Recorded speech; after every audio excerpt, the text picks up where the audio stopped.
But to be asked, do you condemn the Hamas attack? And to say no, it almost was like, what world are we living in? So the standardized test showed that across the state that 29.6 Rhode Island students met or exceeded expectations. So 30% met or exceeded math proficiency in math.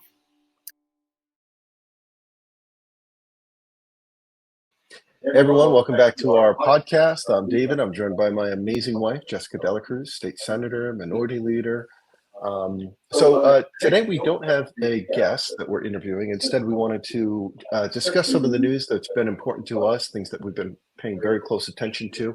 I'm going to talk about the two rallies that took place this week. One was a pro-Palestinian or even pro-Hamas rally, and then a pro-Israel rally that and I both participated in. So I'll cover that. But Jess, what are you going to be talking about?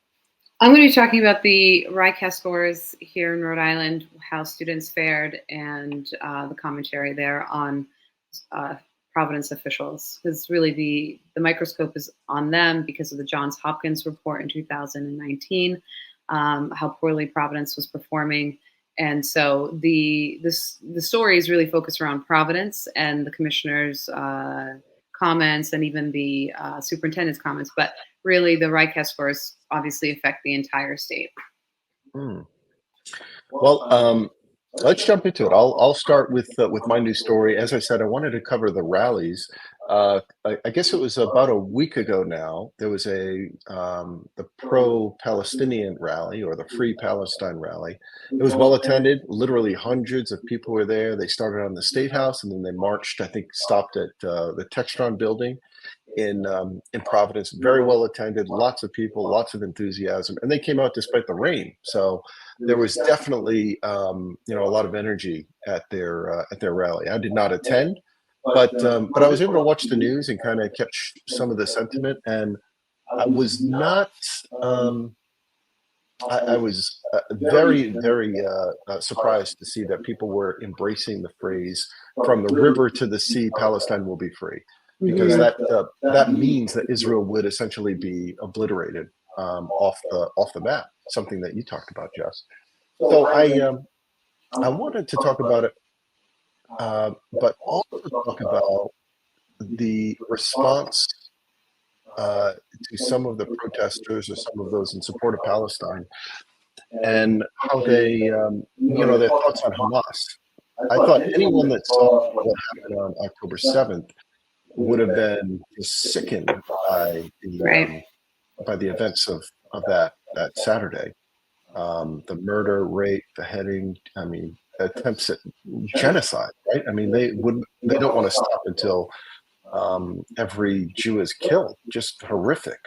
But I saw an interview that I wanted to play. This was an interview that ended up on Channel 12. Mm-hmm.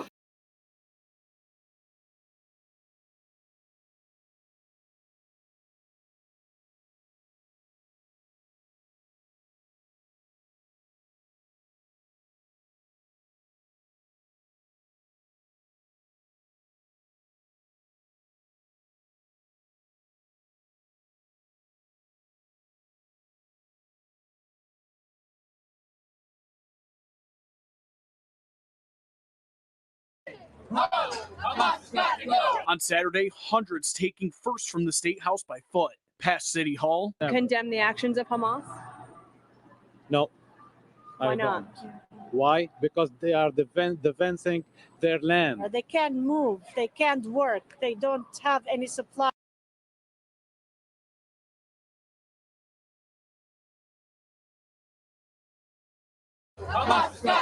On Saturday, hundreds taking first from the State House by foot past City Hall. Condemn the actions of Hamas? No. Why not? Why? Because they are defending their land. They can't move. They can't work. They don't have any supplies. It was coming. Ending at. So we don't have to watch the whole thing. You can check out the full news story on Channel 12's YouTube page. But to be asked, do you condemn the Hamas attack? And to say no, it almost was like, what world are we living in where the targeting, not even the accidental or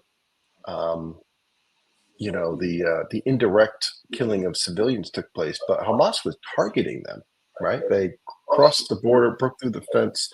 There were reports of how they were supposed to go to bases, but then when they heard about this peace conference or saw how close and easy it was, they redirected themselves to those civilians, hundreds of peaceful people who were just, literally celebrating and singing songs and just wanting, peace in the world, peace in their time.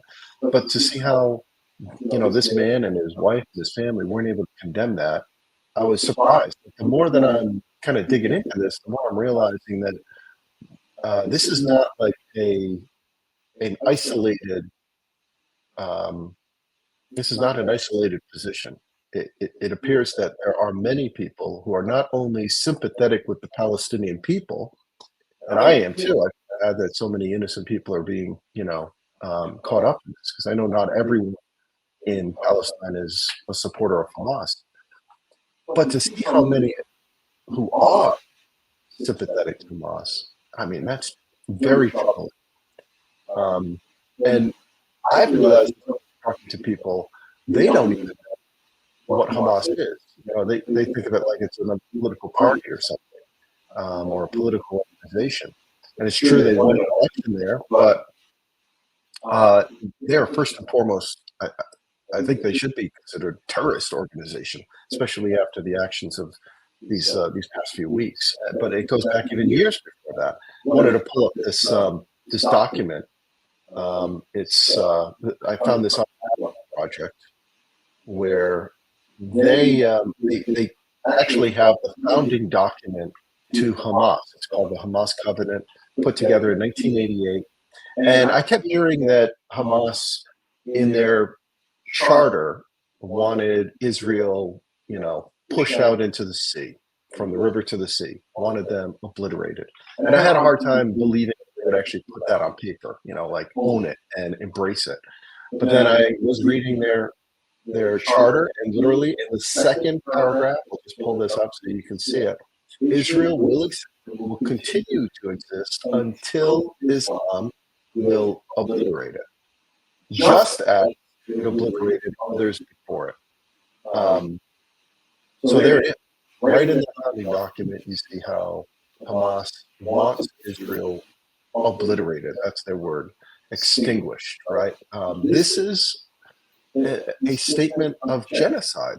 This is a statement of, it's Nazi-esque, right? This is the same kind of thing that the Nazis attempted to do in Europe and were, very close to doing in so many communities. And now you're seeing in 2023, an organization, back in 1988 even, owning this and making this their sole objective. Like, this is what I find so troubling. Like, you compare this and contrast this with the American Declaration of Independence, right? It's positive and it's affirming and it's highlighting some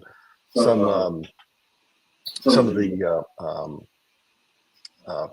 differences that we had with Britain, and obviously deep enough where we would throw them off of us and have a revolutionary war over them.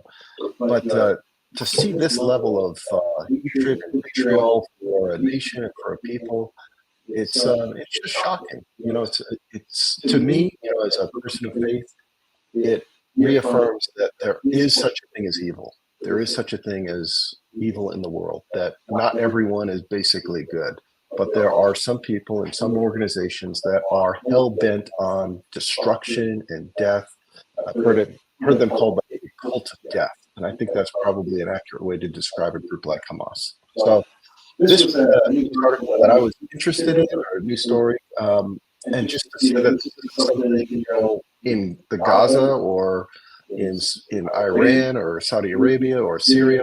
Actually, this was a local family being interviewed right here in Rhode Island by Channel 12 Network, and to see this as their sentiment, I found that very disturbing. So I thought it was worth talking about. How about you, Jess? I couldn't hear the interview actually when you were playing it, so I'm not even sure if the listeners could hear it. But I did watch it, and it was pretty jarring to watch because, we're not talking about the Middle East. We're talking about right here in Providence, and that man had his wife there and children, and I, that's the kind of hatred that's being taught in that family, and I don't know how many other people in our state feel that way. But let me tell you, if I were Jewish, I would be scared. I would be scared for my life. And I was watching another instance, but not here in Rhode Island, where there were some Jewish students trapped in the library, and they weren't sure how they were going to leave the premises because there were a pro-Hamas individuals on the other side banging on the door. And I can't even imagine what it's like to live in that kind of fear. So it's very concerning. And we're supposed to be a place of tolerance here in America, and especially in Rhode Island.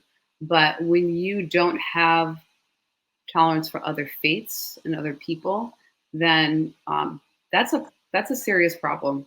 And I think it's important, and I'm glad that the Senate passed legislation teaching about the Holocaust, that it's mandated in schools, because we need to know what happened in the past, and so we don't repeat those mistakes, right? We're bound to repeat history if we don't learn from it. So just really concerning. And the other thing that I just have to say is, as I was interviewed by some news stations at the pro-Israel rally, I just shared, if it was Rhode Island or the United States that was attacked in such a manner, how would we respond militarily? How would we respond emotionally? How would we just respond in general? And I can tell you that we would respond with every ounce of might that we had. And I just want people to understand that, again, put yourselves in their position. If you were horrifically terrorized the way that those Jewish people were terrorized in Israel, how would you want your government to respond? You would want justice. Yeah. While you were talking, you talked about the Holocaust there, and I was reminded of an article, a summary, a survey that came out about the Holocaust. And I'll just maybe that's a good segue into some of the stuff you wanted to talk about. But there's a survey that said there's a shocking lack of Holocaust knowledge among millennials and Gen Z. 63% of those surveyed did not know that 6 million Jews were murdered in the Holocaust. Over half of those thought that the toll was under 2 million. So I don't know what kids are learning in school. Apparently, there's some giant gaps in their knowledge. I know kids don't know some basic elementary things about how American government works. Here we're finding out they didn't know about the Holocaust, at least the depth of it and the reality of it, how many people were affected, how many people were killed in the Holocaust. So definitely some work that needs to be done there. I'm glad that Rhode Island's joined the other states that have mandated the teaching of the Holocaust, because it is important and it should be covered. Every student should know what happens when you target people because of their race or their culture or their ethnicity. It leads to that kind of hatred and murder. Yeah, and even if people thought it was 2 million, I mean, I'm glad at least they know, but they're not well informed, obviously. And I'm considered a millennial, I guess. I guess I just hit that cusp. But I got to hand it to my mom. She made us. I remember watching Schindler's List as a kid and being horrified. And it's those images are still burned in my memory. I just can't forget. And I remember the feeling that I had watching it, just thinking, like, how could let anyone let this happen? This is an atrocity. Like, I couldn't comprehend it. So I am glad that we were teaching. We're going to be teaching that. But as you were pointing out, education, and I think we'll segue right into the RICAS scores, which really it doesn't measure, how much you know in history or science, but it does measure math and English language arts proficiency. So English language arts would be like reading, writing, all of that. And so, David, thanks for bringing that up for me. I appreciate that. So, in 2019, for those who don't know, there was a report done by Johns Hopkins. Is a pretty damning report on the state of Providence public schools. One lady apparently had, was brought to tears because of the situation in Providence. But I tell you that it's not just Providence. There are other school districts that even fare worse than Providence. But Providence was the focus of the study. So Providence has been the focus as of late, and because they've been under state takeover. So the standardized test showed that across the state that 29.6 Rhode Island students met or exceeded expectations.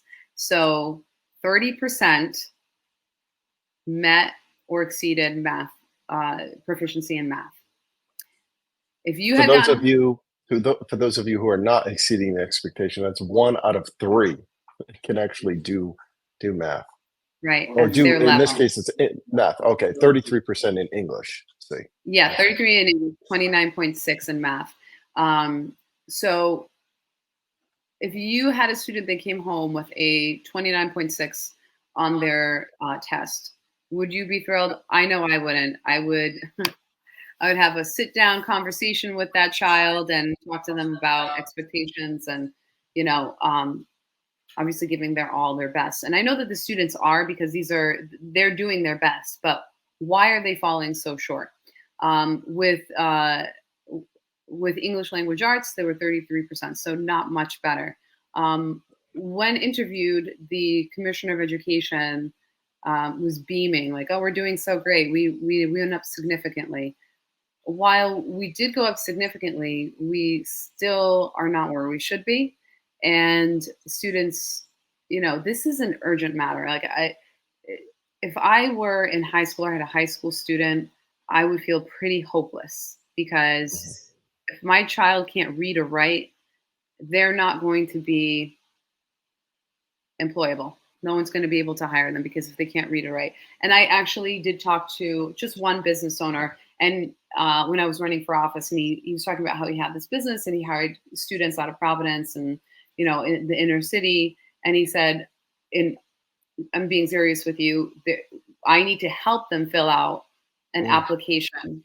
I need to help them spell out things in the application, because they're unable to fill it out, the paperwork. And what happens there is, so you have students that are either unemployed or underemployed. They can't care for themselves. And if they have a family, they can't care for their family. Then they become dependent on the state, because they can't care for themselves. And that's a problem for Rhode Islanders, because we want gainfully employed people. We want a great workforce. We have lots of opportunities in this state, but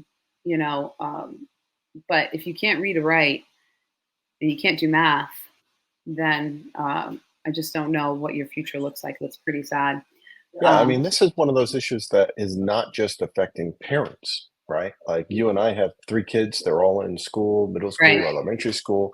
But this affects every single Rhode Islander, because if our schools are underperforming, we are less attractive for businesses, because they know people, parents like us, we care about the school system, and we want to make sure our kids are going to a quality school, getting a quality education. So now that makes it harder for a business to move here. And then there's all the economic issues. And you mentioned now these could be kids that end up becoming I don't know what the word is, sort of a weight on society. They're not self-sufficient. Maybe they're getting in trouble. And it's not because they're not capable, because they are capable, but the system failed them, right? The education system failed them. So that's a real issue. And the other, I know that other districts are doing well. because there are, people move to East Greenwich and they move to Barrington because they have a great school system, and that's true. I mean, we live in North Smithfield. We chose North Smithfield as one of the communities we were thinking about moving into because, great area, good schools. But most of the schools in Rhode Island are below 70% in ELA in proficiency. So as much as I want to praise the other school districts in this state, we're still lagging behind. And we're always comparing ourselves to Massachusetts. I hate to do that, but they found a plan, they stuck to the plan, and I think we're like 30 years behind them. So the fault lies with really the legislature and government in general.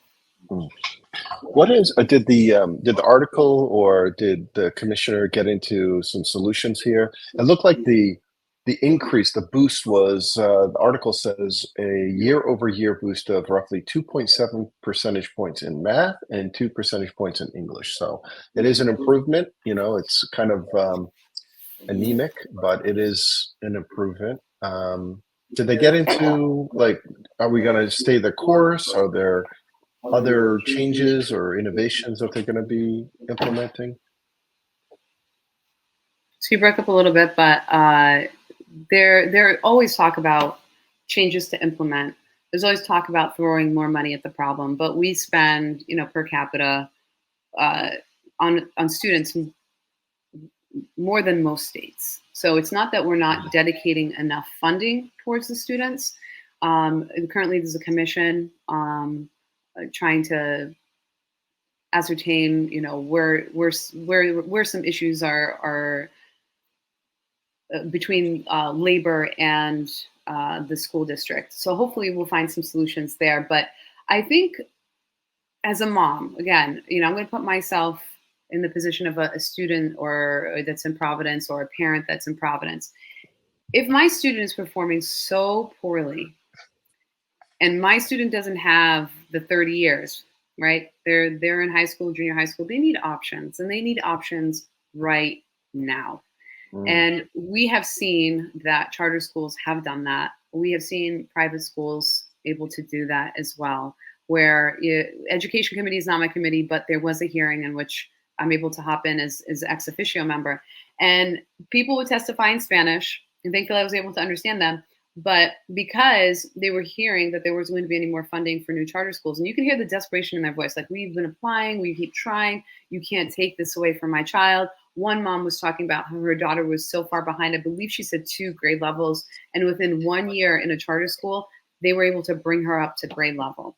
So I'm not saying that they're the magic bullet. I'm not saying that they're the end all be all and, and every student needs to be in a charter school. I don't believe that. I do believe public schools are a great option. I went to public school, graduated from public school. So I'm not against public school, but I do believe that parents need a choice to be able to say, well, this school is not meeting my students' needs. Maybe they need a different approach or a different methodology or whatever it is. Maybe it's a different structure of discipline. I don't know what it is, but not every student is going to fit into that public school mold. They need options, and they need options right now. That's great. Well, I would encourage people to check out the Providence Journal article to read Definitely. more about that. There's some. Let's see if I could just pull it up here. There. Oh, let's do this. So you're still in here. Yeah, there's some great charts too and visuals that kind of give you a sense for the test results for the English, for math, some of the areas that still need a lot of improvement. Would you scroll all the way to the top so we can also give credit to the author of this oh, sure. Amy Russo? article? Yeah. So Amy Russo, the Providence Journal. There are other Providence Journal stories out there, editorials as well, but this is the one that I was referencing if you want to read it. It's got lots of details in there. That's great. Well, this was great. I'm glad we were able to highlight a couple of these stories, and maybe we'll do more of this. In addition to interviewing different people in the state of Rhode Island. But thank you for joining us. Jess, you want to sign us off or say anything? Yeah, thanks for joining us. If you have any topics that you want us to discuss, in politics or whatever, let us know. Drop us a note on Facebook or on Twitter or wherever you're following us, and maybe we'll discuss that topic on a future episode. Very good. All right. Take care. Thanks for joining us, everybody.